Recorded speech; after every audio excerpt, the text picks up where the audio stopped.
Folks, the Fed just gave up.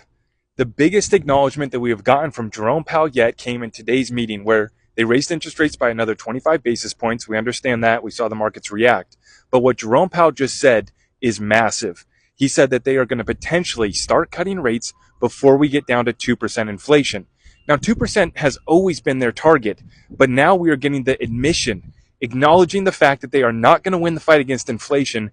So essentially, Jerome Powell's already throwing it in, already calling it quits on the Fed fight against inflation. 2% is no longer the target, and they may start cutting before we hit 2%. So be prepared for this to impact the markets. You guys know what I've been doing. Now, there's an incredible disconnect between the markets, what's taking place on Twitter, and what's actually happening on Main Street in our economy going into recession. So folks are cheering this on. They're talking about how the Fed is going to start cutting rates, and this is going to make the market pump once again, right? And they're only thinking about their stock portfolios going up. What's being set up right now is the return of inflation, and we are going to see the CPI potentially go back to new highs. So last year during peak inflation, we hit 9% for your CPI. We could potentially surpass that if inflation is going to be coming back. We know they have to service this debt, which is now going to cost the United States government $1.8 trillion per year just on the interest alone. Let me know how you guys are preparing for this.